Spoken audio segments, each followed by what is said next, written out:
سپہر کے 3 بجے ہیں۔ السلام علیکم، یہ ریڈیو پاکستان ہے۔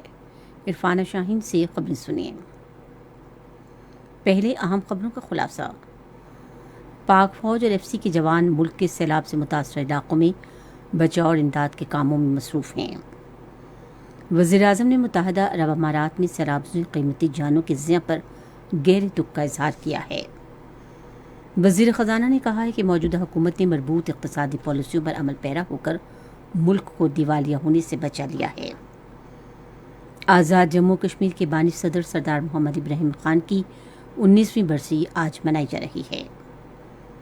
بھارت کے غیر قانونی زیر قبضہ جموں کشمیر کے ضلع بارامولہ میں بھارتی فوجیوں نے آج اپنی ریاستی دہشت گردی کی تازہ کارروائی میں مزید ایک کشمیری نوجوان کو شہید کر دیا۔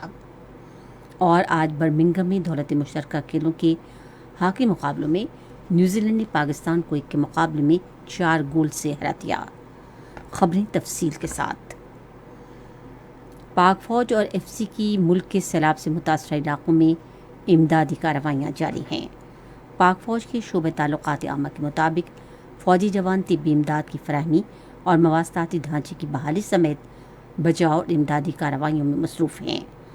پاک فوج کے مقامی کمانڈرز نے راجن پور اور ڈیرہ غازی خان کے اضلاع کا دورہ کیا اور سیلاب سے متاثرہ افراد میں امدادی اشیاء تقسیم کیں۔ دونوں اضلاع کے سیلاب سے متاثرہ علاقوں میں میڈیکل کیمپ بھی قائم کیے گئے ہیں۔ بلوچستان میں جھلمکسی کے علاقے گندھاوا کا مکمل رابطہ بحال ہو گیا ہے۔ گندھاوا اور گردنوا کے تمام علاقے میں امدادی کام جاری ہے۔ پاک فوج M8 موٹر وے کی بحالی کے کام میں بھی مصروف ہے۔ CMH خضدار کے زیر اہتمام میڈیکل کیمپ قائم کیا گیا ہے، جہاں اب تک 115 مریضوں کا علاج کیا گیا ہے۔ نصیر آباد کے علاقے گندک اور بابا کوٹ میں بھی متاثرہ آبادی کے لیے امدادی کام جاری ہے۔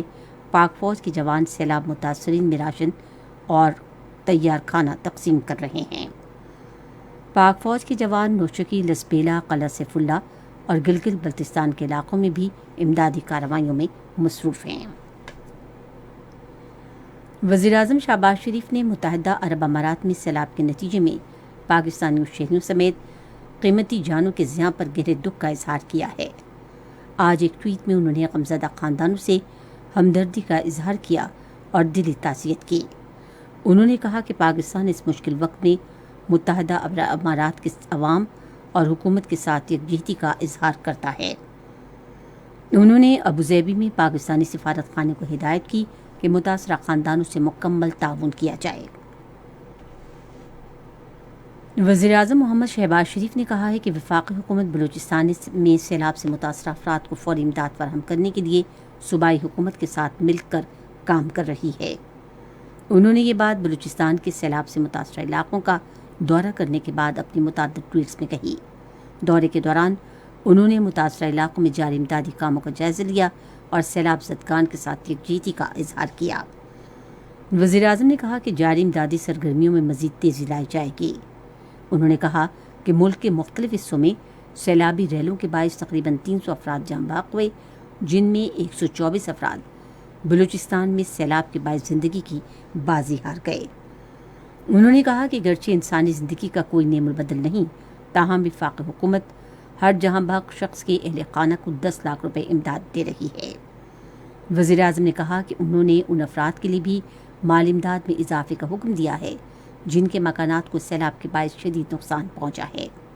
انہوں نے مزید کہا کہ سیلاب سے متاثرہ افراد کے لیے یقینی طور پر مشکل کھڑی ہے، تاہم حکومت متاثرین کے لیے امداد کی فراہمی اور ان کی بحالی یقینی بنانے کے لیے کوئی کسر اٹھا نہیں رکھے گی۔ وزیر خزانہ مفتاح اسماعیل نے کہا ہے کہ موجودہ حکومت نے مربوط اقتصادی پالیسیوں پر عمل پیرا ہو کر ملک کو دیوالیہ ہونے سے بچا لیا ہے۔ توانائی اور معیشت کے بارے میں وزیراعظم کے رابطہ کار بلال کیانی کے ہمراہ ایک نیوز کانفرنس سے خطاب کرتے ہوئے انہوں نے کہا کہ اس ماہ ملک کے درآمدی بل میں 2 ارب 70 کروڑ ڈالر کمی ہوئی ہے، کیونکہ اس مہینے میں صرف 5 ارب ڈالر مالیت کی اشیاء درآمد کی گئی ہیں، جبکہ گزشتہ ماہ کے دوران 7 ارب 70 کروڑ ڈالر مالیت کی درآمدات کی گئی تھیں۔ وزیر خزانہ نے کہا کہ درآمدات میں کمی سے اگلے ماہ سے پاکستان کی معیشت پر دباؤ کم ہو جائے گا۔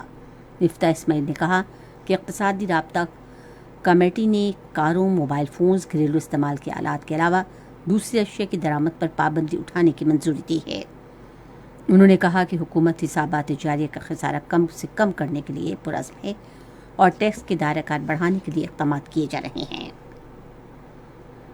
موسمیاتی تبدیلی کے وزیر شیری رحمان نے ضلع چکوال کی تحصیل چوسہ دنشاہ میں salt range nature reserve complex کے علاقے میں چونے کے پتھر کی لیز اور یومیہ 10,000 ٹن سیمنٹ کے پیداواری پلانٹ کی تنصیب سے متعلق تجویز کا نوٹس دیا ہے۔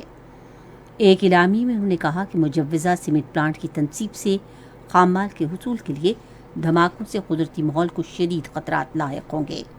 موسمیاتی تبدیلی کے وزیر نے پنجاب کے ماحولیاتی تحفظ کے ادارے پر زور دیا کہ وہ علاقے کا تحفظ یقینی بنانے کے لیے اس کا تفصیلی سروے بھی کیا جائے۔ یہ خبریں آپ ریڈیو پاکستان سے سن رہے ہیں۔ صدر ڈاکٹر عارف علوی اور وزیراعظم شہباز شریف نے نئے اسلامی سال سن 1444 ہجری کے آغاز پر مسلمانوں کو مبارکباد دی ہے اور دعا کی ہے کہ نیا ہجری سال پاکستان، امت مسلمہ اور دنیا بھر کے لیے رحمت لائے۔ ہجری سال کے پہلے مہینے محرم الحرام کی آمد پر اپنے الگ الگ پیغامات میں انہوں نے کہا کہ نیا اسلامی سال اس بات کی یاد دہانی کراتا ہے کہ ہم ماضی کی تلخیوں کو فراموش کر کے اپنی غلطیوں سے سبق سیکھیں اور اللہ تعالی سے معافی مانگیں۔ وزیراعظم محمد شہباز شریف نے بھی حضرت عمر فاروق رضی اللہ تعالیٰ عنہ کے یوم شہادت کے موقع پر انہیں خراج عقیدت پیش کیا، جن کا آج یوم شہادت مذہبی جوش و مذہبی عقیدت و احترام سے منایا جا رہا ہے۔ اپنے ایک پیغام میں انہوں نے کہا کہ حضرت عمر رضی اللہ تعالیٰ عنہ حضرت محمد مصطفیٰ صلی اللہ علیہ وآلہ وسلم خاتم النبیین کے ساتھی، عظیم رہنما اور بہادر سپہ سالار تھے، جنہوں نے ریاست کی سربراہ کی حیثیت سے نظم و نسق کا ایک جامع نظام قائم کیا۔ وزیراعظم نے کہا کہ حضرت عمر رضی اللہ تعالیٰ عنہ ایک اچھے منتظم تھے، عاجزی اور انکساری کے پیکر تھے اور وہ سختی سے اسلام کے اصولوں پر کاربند رہے۔ خیبر پختونخوا کے وزیر اعلیٰ محمود خان نے کہا ہے کہ خلیفہ دوم حضرت عمر رضی اللہ تعالیٰ عنہ کا دور خلافت انسانیت کے لیے مشعل راہ ہے۔ اپنے پیغام میں محمود خان نے حضرت عمر رضی اللہ تعالیٰ عنہ کے یوم شہادت پر انہیں خراج عقیدت پیش کیا جو آج منایا جا رہا ہے۔ اطلاعات و نشریات کے وزیر مریم اورنگزیب نے سینئر صحافی اختر بلوچ کے انتقال پر گہرے دکھ کا اظہار کیا ہے۔ آج ایک پیغام میں انہوں نے کہا کہ صحافت کے شعبے کے لیے اختر بلوچ کی خدمات ہمیشہ یاد رکھی جائیں گی۔ انہوں نے مرحوم کے لیے مغفرت کی دعا بھی کی۔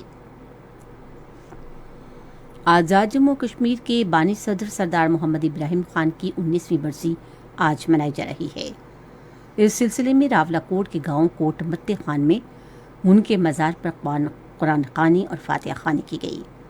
اس موقع پر پاکستان کی سالمیت و خود مختاری اور بھارت کے غیر قانونی زیر قبضہ جموں کشمیر کی جلد آزادی کے لیے خصوصی دعائیں مانگی گئیں۔ کشمیری عوام اور رہنما اپنے بزرگ کشمیری رہنما کو کشمیر کی آزادی اور آزاد جموں کشمیر کی ترقی کے لیے گراں قدر خدمات انجام دینے پر زبردست خراج عقیدت پیش کر رہے ہیں۔ بھارت کے غیر قانونی زیر قبضہ جموں کشمیر کے ضلع بارہمولہ میں بھارتی فوجیوں نے آج اپنی ریاستی دہشت گردی کی تازہ کارروائی میں مزید ایک کشمیری نوجوان کو شہید کر دیا۔ فوجیوں نے نوجوان کو ضلع کے علاقے بنیر میں محاصرے اور تلاشی کی کارروائی کے دوران شہید کیا۔ آخری اطلاعات آنے تک کارروائی جاری تھی۔ یوکرین کے صدر ولادیمیر زیلنسکی نے ان تمام شہریوں سے جو ابھی تک مشرقی دونستک میں مقیم ہیں کہا ہے کہ وہ علاقہ خالی کر دیں۔ رات گئے کیف میں اپنے خطاب میں انہوں نے کہا کہ لڑائی میں شدت آ گئی ہے اور جانی نقصان سے بچنے کے لیے شہریوں کو علاقہ خالی کر دینا چاہیے۔ حکومت کی طرف سے جاری انخلا کے ایک نوٹس میں خبردار کیا گیا ہے کہ آئندہ موسم سرما میں خصوصاً بچوں کے لیے حالات بہت خراب ہوں گے۔ آج برمنگھم میں دولت مشترکہ کھیلوں کے ہاکی مقابلوں میں نیوزی لینڈ نے پاکستان کو 1 کے مقابلے میں 4 گول سے ہرا دیا۔ محکمہ موسمیات کی پیشگوئی کے مطابق آئندہ 12 گھنٹے کے دوران پنجاب، اسلام آباد، خیبر پختونخوا، شمال و مشرقی بلوچستان، کشمیر، گلگت بلتستان میں تیز ہواؤں اور گرج چمک کے ساتھ مزید بارش کا امکان ہے، جبکہ کشمیر، بالائی اور وسطی پنجاب، اسلام آباد، بالائی خیبر پختونخوا اور شمال مشرقی بلوچستان میں کہیں کہیں موسلادھار بارش متوقع ہے۔ آج ریکارڈ کیا گیا بڑے شہروں کا درجہ حرارت کچھ اس طرح سے رہا کہ اسلام آباد 32، لاہور اور کوئٹہ 30، کراچی اور پشاور 31، مظفر آباد 22، گلگت 11 اور مرے 21 ڈگری سینٹی گریڈ۔ محکمہ موسمیات کی پیشگوئی کے مطابق بھارت کے غیر قانونی زیر قبضہ جموں کشمیر میں لیہ، پلوامہ، اننت ناگ، شوپیاں اور بارہمولہ میں مطلع ابر آلود رہنے، تیز ہوائیں چلنے اور گرج چمک کے ساتھ بارش کا امکان ہے، جبکہ جموں اور سری نگر میں موسلادھار بارش متوقع ہے۔ خبریں ختم ہوئیں۔ مزید خبروں اور تجزیوں کے لیے ہماری ویب سائٹ ہے radio.gov.pk اور فیس بک کے link radio Pakistan news official پر آپ ہماری ان خبروں کی براہ راست ویڈیو سٹریمنگ بھی ملاحظہ کر سکتے ہیں۔